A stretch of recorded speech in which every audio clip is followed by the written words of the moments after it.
Just a little background information before we go into the actual questions on section 5, representing functions.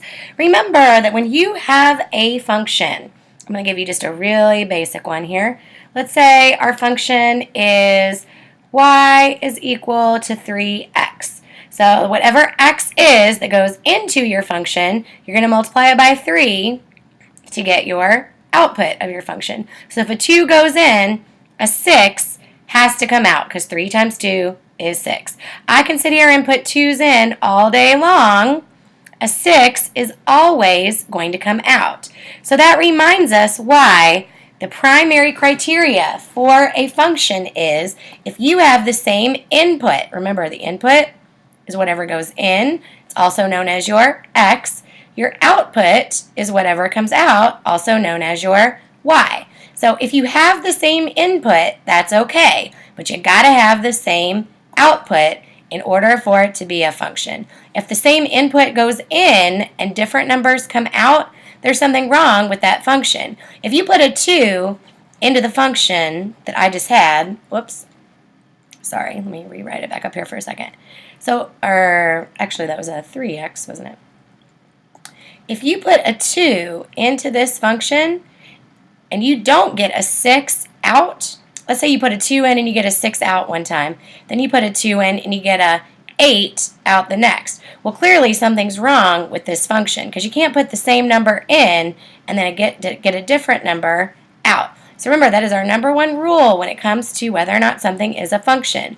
If the same number goes in, you got to get the same number out.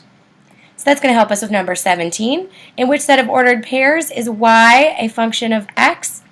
So I'm going to do some elimination here. Okay, so here I have 2 of the same input, and that would be okay as long as I have the same output to go with it, but I don't. In this case, a 7 went in and a 5 came out. In this case, a 7 went in and a 10 came out. So this is not a function. Same thing here. 2 5s went in, but then 2 different numbers came out, so that can't be a function. Here, a 10 went in and a 5 came out, and then a 10 went in and a 7 came out. That can't be a function either. Now here, 7, 10, 5, all of our input is different. So as long as all of your input is different, you automatically assume that it is a function. So we would say that A is the one that is a function. Number 18, which graph represents a function? Hopefully we remember a little something called the vertical line test. And what that means is if you can draw a vertical line anywhere in your graph and hit the graph in more than one place, it is not a function. So let's remember why. So this one, for example, right here, I just drew a vertical line and I hit there's a line right here. Let me darken it a little bit. I know it's kind of hard for you guys to see. So there was a line here, and part of the graph is there. So I drew a vertical line, and it hit the graph right here, and it hit the graph right here. So if you look over at the ordered pair, this one is over to the left 2 and up 2. So that's a negative 2, 2.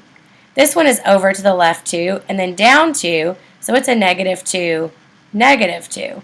Okay, so you had the same input, you had the same x values, but they have a different output, different y values. So that's why it can't be a function. This is what we call failing the vertical line test.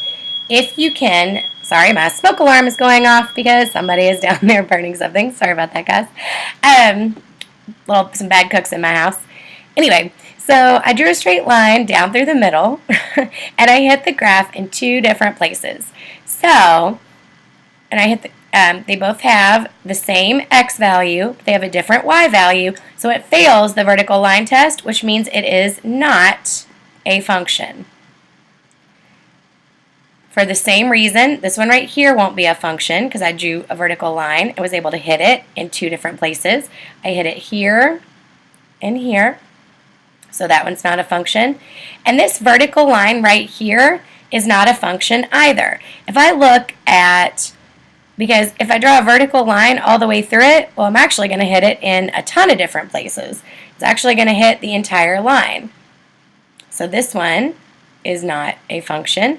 But if I draw a vertical line just through this line right here, and let me darken it just a little bit for you, I only hit it in this one place right there. So that means that C is the one that it's a function. It's the only one that passed the vertical line test.